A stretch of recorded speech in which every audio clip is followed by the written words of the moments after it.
விநாயகனே வெல்வினையை வேறறுக்க வல்லான், விநாயகனே வேட்கை தணிவிப்பான், விநாயகனே விண்ணிற்கும் மண்ணிற்கும் நாதனுமாம், தன்மையினால் கண்ணில் பணிமின் கனிந்து. அனைவருக்கும் இனிய புத்தாண்டு நல்வாழ்த்துக்களோடு புத்தாண்டு பலன்களை பத்தி தான் தெரிஞ்சுக்க போறோம். 2025வது வருடம் புதன்கிழமை அப்படிங்கிற பொன் நாள்ல பிறக்குது. நமக்கு பொன் கிடைத்தாலும் புதன் கிடைக்காது அப்படிங்கிற பழமொழிக்கு ஏற்ப அந்த நன்னாளில் நமக்கு இந்த இனிய புத்தாண்டு அப்படிங்கிறது பிறக்குது.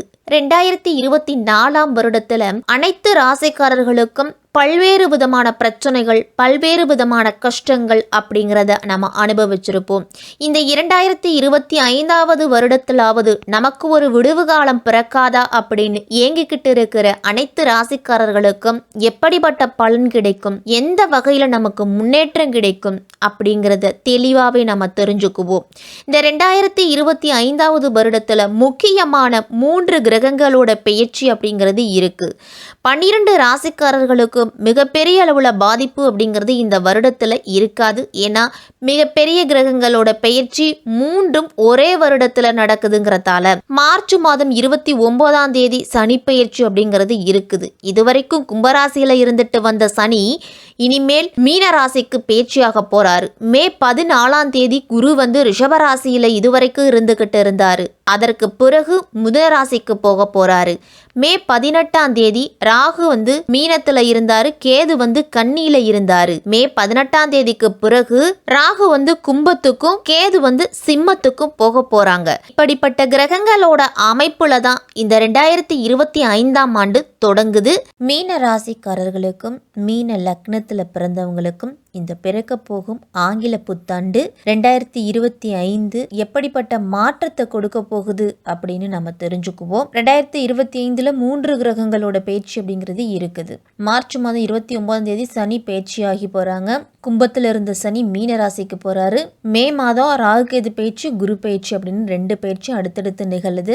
12ஆம் இடத்துல இருந்துட்டு வந்த சனி மீன ராசிக்காரர்களுக்கெல்லாம் ஜென்ம ராசிக்குள்ளேயே வர்றதால எதிர்பார்த்த அளவு பலன் கிடைக்குமா அப்படின்னு சொல்ல முடியாது. இந்த காலகட்டத்தில் மிகப்பெரிய திட்டங்கள் எதுவுமே தீட்டாம இப்ப என்ன செஞ்சுக்கிட்டு இருக்கிறீங்களோ அதை கொஞ்சம் கூட மாறாம அப்படியே செய்துட்டு வாங்க.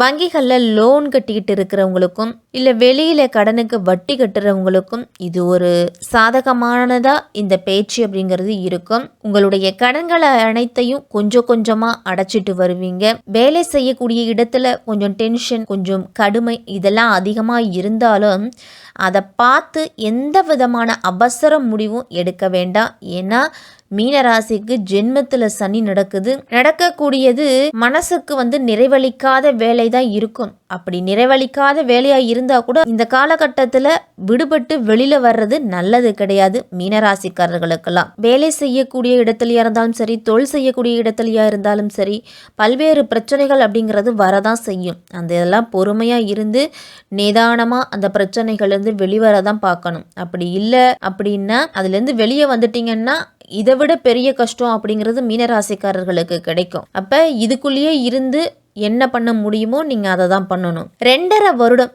ஜென்மத்துக்குள்ளேயே சனி இருக்கும் பொழுதுலாம் வீட்டை புதுப்பிக்கிற வேலை அப்படிங்கிறத தொடங்கலாம். சனியோட பார்வை 3ஆம் இடத்துல இருக்குது. 3ஆம் இடம் அப்படிங்கிறது முயற்சி ஸ்தானம்.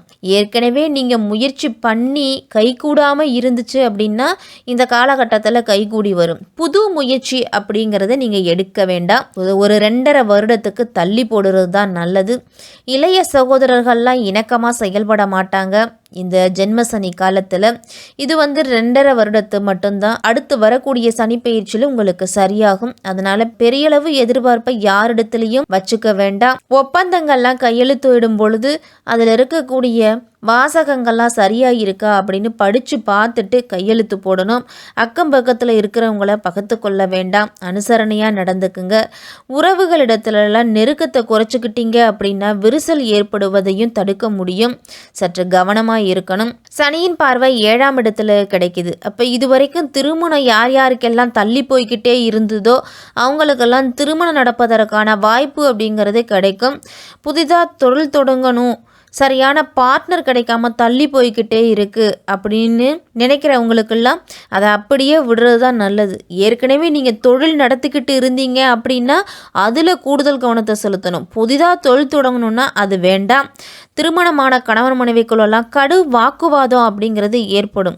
யாராவது ஒருவர் அப்படிங்கிறது விட்டு கொடுத்து போகணும். கூடுமான வரைக்கும் மீனராசிக்காரர்கள் விட்டு கொடுத்து போகிறது தான் நல்லது. 7ஆம் இடத்துலேயே சனியின் பார்வை அப்படிங்கிறது கிடைக்குது. அப்போ பொதுமக்களுக்கு சேவை செய்யக்கூடிய வாய்ப்பு அப்படிங்கிறது கிடைக்கும். யாராவது உதவின்னு உங்கள்கிட்ட கேட்டால் தயங்காமல் செய்யுங்க. சனி பகவானுடைய பாதிப்பு உங்களுக்கு குறையும். சனி பகவானுடைய பார்வை 10ஆம் இடத்துலையும் விழுது. ஏற்கனவே வேலையில் இருக்கிறவங்கெல்லாம் அப்படியே உங்கள் வேலையை தொடங்குங்க. கூட்டுத்தொழிலில் இருக்கிறவங்கெல்லாம் உங்களுடைய கூட்டாளிகளை அனுசரிச்சுட்டு உங்களுடைய கடின உழைப்பை உங்கள் தொழிலில் போடுங்க. புதிதாக தொழில் அமைக்கிறேன் அப்படிங்கிறத மட்டும் இந்த காலகட்டத்தில் வேண்டாம். வேலையில் இருந்துக்கிட்டே தொழில் செய்கிறவங்களுக்கெல்லாம் இது ஒரு நல்ல காலகட்டம். ரொம்ப பிஸியாக எந்த அளவு உங்களை பிஸியாக வச்சுக்க முடியுமோ அந்த அளவு வச்சுக்கோங்க. வேலை விட்டா தொழிலை விட்டா வீடு, இப்படி 3 தூங்குறதுக்கு கூட நேரம் இல்லாமல் நீங்கள் உழைச்சிக்கிட்டே இருந்தீங்க அப்படின்னா சனி பகவானுடைய கருணை பார்வை உங்கள் மேலே கிடைக்கும். பாதிப்புகள் அப்படிங்கிறது இருக்காது.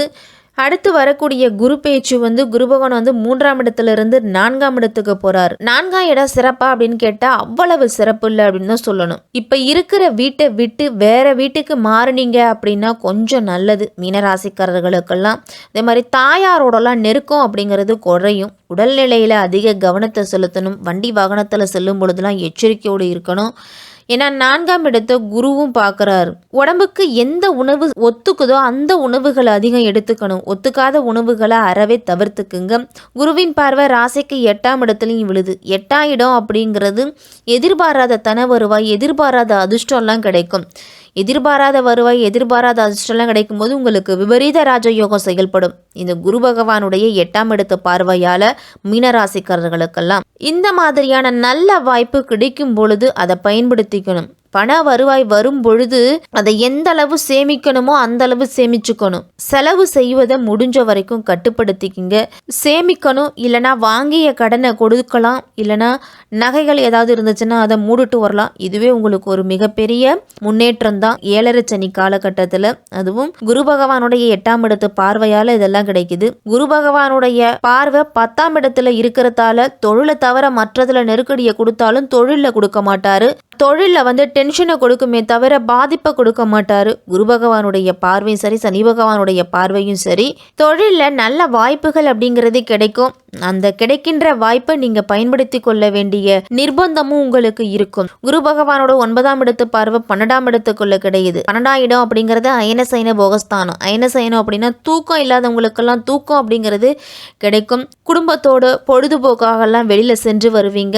ஆன்மீகத்துல நாட்டம் அப்படிங்கிறது அதிகரிக்கும் மீனராசிக்காரர்களுக்கெல்லாம். குறிப்பா இந்த ராகு கேது பேச்சு கவனமாக பார்க்கணும். ஏன்னா ராகு 12ஆம் இடத்துக்கு வர்றது உங்களுக்கு சிறப்பான இடம் அப்படின்னு தான் சொல்லணும். வெளிநாட்டுக்கு முயற்சி பண்ணி போகாமல் இருந்தவங்களுக்கெல்லாம் வெளிநாட்டு வாய்ப்பு அப்படிங்கிறது கண்டிப்பாக கிடைக்கும். வெளிநாட்டு நிறுவனங்களில் வேலை பார்ப்பீங்க, இல்லை வெளிநாட்டு வருவாய் அப்படிங்கிறது கண்டிப்பாக கிடைக்கும் உங்களுக்கு. 12ஆம் இடத்தை குரு பகவானும் பார்க்குறாரு அப்படிங்கிறதால நல்லது நடக்கக்கூடிய யோகம் அதிகமாக இருக்குது மீனராசிக்காரர்களுக்கெல்லாம். 6ஆம் இடத்துக்கு கேது வராரு. வயிறு சம்பந்தமான பிரச்சனைகள் இருந்துச்சு அப்படின்னா தீர்வு அப்படிங்கிறது கிடைக்கும். நோய்கள் இருந்து விடுபடுவீங்க. எதிரிகள் அப்படிங்கிறது சற்று குறைவாங்க. ஒரு மாற்றத்தை உருவாக்கி கொடுப்பாரு கேது பகவான். 6ஆம் இடத்துல கேது இருக்கிறதால சரியான நேரத்திற்கு சாப்பிட மாட்டாங்க. கொஞ்சம் லேட்டாக சாப்பிட்டுப்போம் அப்படின்னு நினச்சிக்கிட்டு தள்ளி போடுவாங்க. அப்போ வயிற்று பிரச்சனை அப்படிங்கிறது வரும். அல்சர், அஜீரண கோளாறு இது எல்லாமே வரலாம். சற்று அந்த விஷயத்தில் மட்டும் கூடுதல் கவனம் அப்படிங்கிறது தேவைப்படும். சனி பேச்சும் குரு பேச்சும் மீனராசிக்கு சிறப்பு இல்லை அப்படின்னாலும் இந்த ராகு கேது பேச்சு உங்களுக்கு சிறப்பாக இருக்குது. ஜென்ம சனினால் ஏற்படக்கூடிய தாக்கத்தை இந்த ராகு கேது பேலன்ஸ் பண்ணுவாங்க உங்களுக்கு. அப்போ சரிசமமாக்கிடும். நீதிக்காரகன் சனி அப்படிங்கிறதால நேர்மையாகவும் நியாயமாகவும் நடந்துக்கிட்டீங்க அப்படின்னா இந்த 2025 உங்களுக்கு ஒரு பெரிய மாற்றத்தை கொடுக்கக்கூடியதாக இருக்கும்.